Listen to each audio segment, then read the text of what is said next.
నమస్తే, welcome to Aadya media. నేను మీ స్వర్ణ. ప్రస్తుతం మనతో పాటు ఉన్నారు సీనియర్ జర్నలిస్ట్, సినీ పరిశోధకులు ఇమంది రామారావు గారు. నమస్తే అండి రామారావు గారు. నమస్తే అమ్మా. రామారావు గారు, వివిధ పథకాల ద్వారా, సంక్షేమ కార్యక్రమాల ద్వారా జగన్మోహన్ రెడ్డి గారు ప్రజల్లోకి దూసుకుపోతున్నారు అంటూ వార్తలు వస్తున్నాయి. అయితే మరోపక్క 20 లక్షల డ్వాక్రా రుణాలకి సంబంధించి ఏం జరగబోతుంది? ఇదంతా ఒక పెద్ద డ్రామానా అంటున్నారు.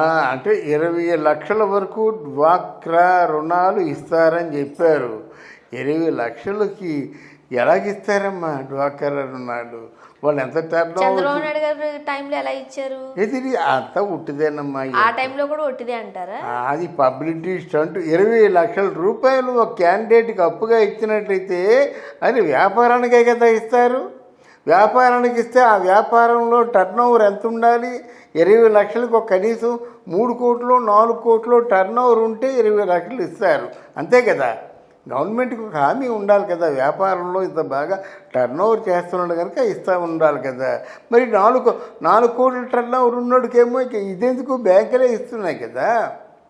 అయితే ఒకటి తర్వాత ఎంతవరకు మామూలుగా డ్వాక్రా మహిళలకి ఎవరికైనా 50,000 1,00,000 దాటిచ్చారమ్మా? ఎవరికైనా ఇచ్చారా?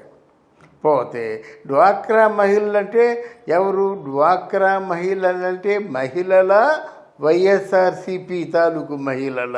అది తేడా తెల్లంగా తెలియాలి మనకి. నీ వైఎస్ఆర్సీపీలో జెండా పట్టుకున్న వాళ్ళు, రేపొద్దున మీటింగుల్లో జనాలను తీసుకొచ్చిన వాళ్ళు, వీళ్ళకి నువ్వు ఇస్తున్నావు కానీ మామూలు ఎవరో పేదరికంలో మగ్గిపోతున్న వాళ్ళకి నువ్వేమైనా ఇస్తున్నావా? ఒకసారి ఆలోచించండి నా మాట. అందువలన ఈ నవరత్నాలు అన్నావు. నవరత్నాలు అంటే నువ్వు ఎన్నికల్లో విజయం సాధించిన తర్వాత నవరత్నాలు అని అనౌన్స్ చేస్తావు. నవరత్నాలు అంటే ఎవరికి ఇచ్చావు నువ్వు? ఎవరికి ఇచ్చావు నువ్వు? పెన్షన్లు అంటే ఇస్తున్నావు కానీ నవరత్నాలు నువ్వు ఇచ్చావంటే ప్రజలే రేపు సమాధానం చెప్తారు. నువ్వు నవరత్నాలు ఏ టౌన్లో ఎంతమందికి ఇచ్చావో, ఎంత ప్రాపగండా చేసావో అంతా మాకు తెలుసు అని చెప్పేసి ప్రజలు సిద్ధంగా ఉన్నారు.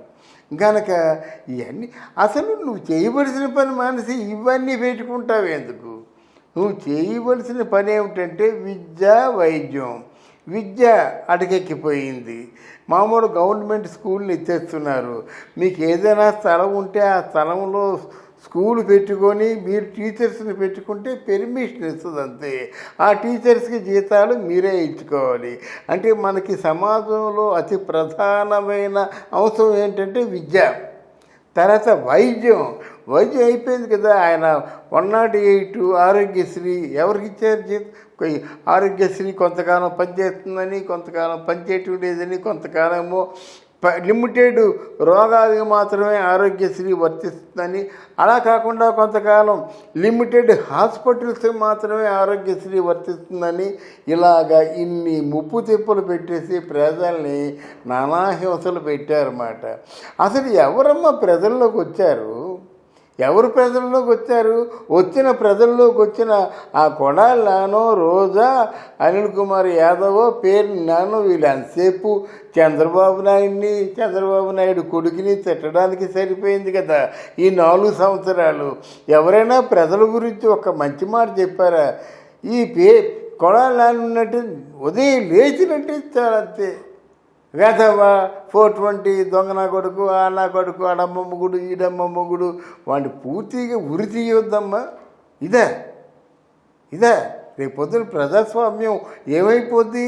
ప్రజలు ఎంపిక చేసుకున్న ప్రజాప్రతినిధులు ఇంత గలీజు మాటలు మాట్లాడుతున్నారంటే ఆ ప్రజలు ఎంత గలీజాలు అనుకుంటారు కదా.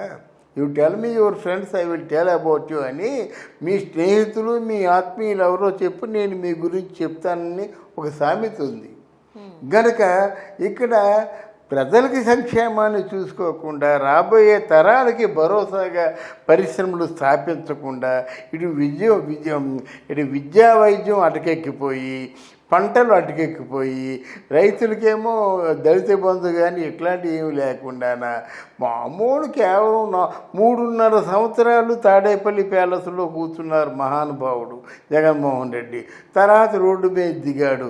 ఇప్పుడు ఆదరాబాదరాగా ఇది ఆంధ్ర ఆట, జగన్ అడ్డాట. ఆ? అంటే ఏంటి ఇదంతా ఎవరు జాగీర్దారా? ఎవరు జాగీర్దారు కారు?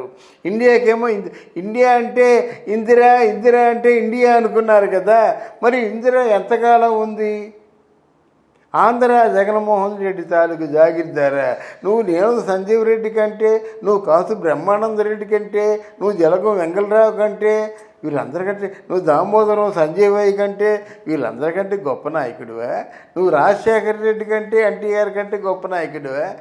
ఎందుకు ఈ ప్రగల్భాలు పలుకుకోవడం? నలుగురు అసహ్యించుకుంటున్నారన్నమాట. అందువలన ఇది కరెక్ట్ కాదు.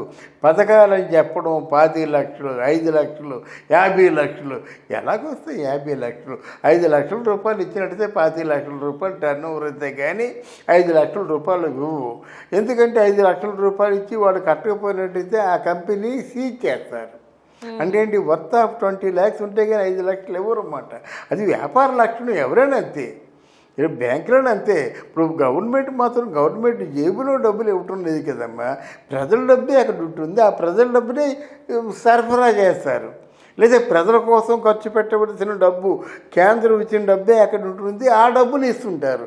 మళ్ళీ ఆ డబ్బుని రీప్లేస్ చేయవలసిన అవసరం ఉంది కదా. అది ప్రజల్ని ఎందుకు ఎలా మభ్య పెడతారు అనేదే బాధ. నువ్వేదో అన్నావు, ఇప్పుడు నవరత్నాలు అన్నావు, నవరత్నాలు ఫెయిల్ అయిపోయాయి. ఆ నవరత్నాలు కాస్త ఆయన పాలిట నవగ్రహాలుగా మారాయి. ఇప్పుడు ఏం చేస్తారు? నువ్వు ఏమీ చేయవు. రాబోయే అతి తక్కువ కాలంలో ఎలక్షన్స్ ఉన్నాయి. ఆల్మోస్ట్ డిసెంబర్లో ఎలక్షన్స్ జరగవచ్చు. జరిగినప్పుడు ప్రజలు ఒక నిర్ధారణకు వచ్చి ఉన్నారు.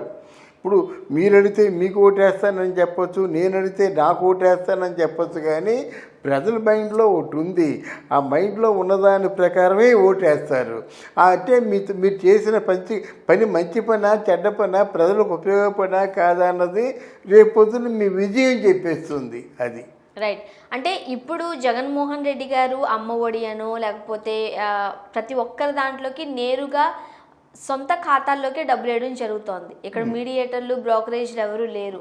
అది కూడా ఆయనకి కలిసి రాదు అంటారా మరి మీరు? నీకు సొంత ఖాతాల్లో డబ్బంటే మనకి 5 కోట్ల మంది ఉన్నారమ్మా. అర్హులు 3 కోట్ల మంది ఉంటారమ్మా. 3 కోట్ల మందికి డబ్బు పంచాలంటే ఎంత పంచుతారమ్మా? సో ఇదంతా కరెక్ట్ కాదు. అడగండి, మీకు ఎంతవరకు పథకాలు అందాయి, మీకు ఎంతవరకు నవరత్నాలు అందాయని అడగండి, మీకు యథార్థం తెలుస్తుంది. అది చేయలేరు వాళ్ళు. చేశారంటే మిగతా అందుకే కొంతలో కొంతనా చేస్తున్నారంటే గవర్నమెంట్ తాలూకు ఫండ్స్ తీసుకొచ్చి మామూలుగా అనాలోచితంగా పంచిపెట్టేస్తున్నారు. ఇది యథార్థం. ఇది ఎక్కడి నుంచి చేస్తారు? ఎవరు మాత్రం ఇప్పుడు ఉద్యోగస్తులు జీతాలు ఎందుకు లేట్ అవుతున్నాయి? పెన్షన్లు ఎందుకు లేట్ అవుతున్నాయి? 10 లక్షల కోట్ల రూపాయల అప్పులు ఎందుకు అయిపోయినాయి? 6 లక్షల కోట్ల రూపాయల అప్పు ఉంది. ఈ 4 సంవత్సరాల్లో అంటే సంవత్సరానికి 1,00,000 కోట్లు తప్పిన 4 సంవత్సరాల్లో 4 లక్షల కోట్లు అప్పు అయ్యాయి. ఇప్పుడు 10 లక్షల కోట్ల అప్పులు. అంటే పూర్తిగా మీ పరిపాలన అంటే successful completion of the 5 years అయిపోయి ఎంత అవుద్ది? 11 లక్షల కోట్ల రూపాయలు అప్పు అవుతాయి. ఈ 11 లక్షల కోట్ల రూపాయల అప్పులు వచ్చే గవర్నమెంట్ బుర్రనే పెడుతున్నారు. అది ఈయనే స్థిరంగా ఉండిపోడు కదా, ఏదో అటు తిట్టి ఇటు తట్టి చేయడానికి. ఎలాగుందంటే, ఎంత దారుణంగా ఉందంటే, ఈరోజు ఒక వార్త చదివాను నేను. మన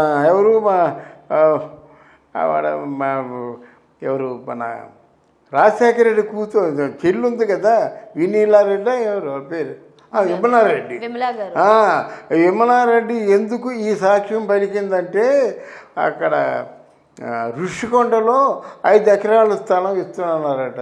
ఋషికొండలో 5 ఎకరాల స్థలం అంటే ఎకరం 4 కోట్లు, 5 ఎకరాలు అంటే 20 కోట్లు. ఇదంతా ప్రజాధనం కాదమ్మా.